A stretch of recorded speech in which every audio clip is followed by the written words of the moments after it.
Well, as New York Senator Kirsten Gillibrand attempts to serve another term in the upper chamber, she's getting a tough challenge from GOP challenger Chele Farley. One America's Christopher Carter sat down with Farley and has more from New York. I'm here with Chele Farley. She's running for Senate in the state of New York. Thanks for joining One American News again. Chris, it's great to be here. So we've had some movement. There was a recent debate between your opponent, Kirsten Gillibrand, and the debate focused on a variety of issues that pertain to most Americans: immigration, security, healthcare. Tell me now, this debate that you just had with her, it was a short debate. It was about a half an hour. You had to beg for it to get it.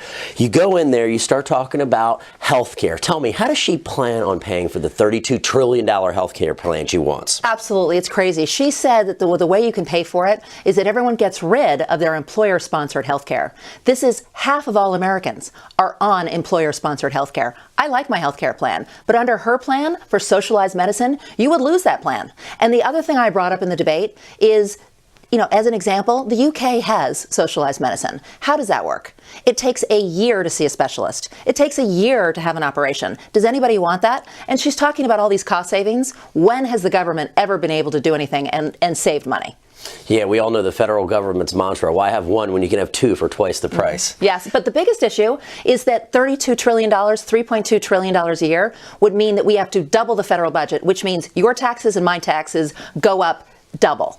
And in a state like New York, that's just horrific to even think about it. We already pay the highest taxes in the country pretty much, other than maybe California, we're always vying for the championship. Who's the most taxed, New York or California? Now, moving on, speaking of California, immigration. We've got a caravan coming up from, Central America, southern Mexico.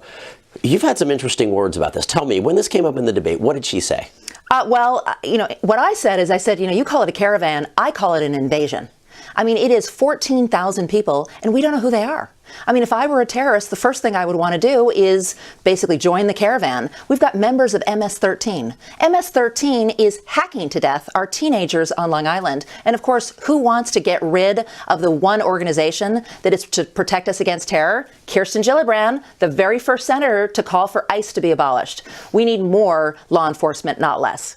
That's right. And in the debate, when you addressed this, what did she say about this certain small fraction of employees that claim to support her? I know. She said, well, there were 19 ICE agents that think that ICE needs to be reimagined. Well, what about the other 20,000?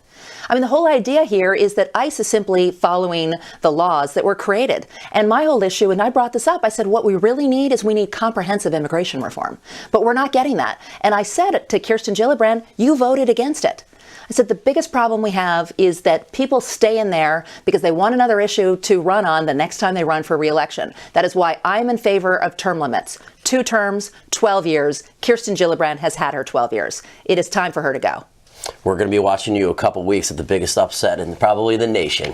Thank you, Chris. Can't wait. But everybody has to make sure they get out and they vote on November 6th. Chele Farley for Senate in New York.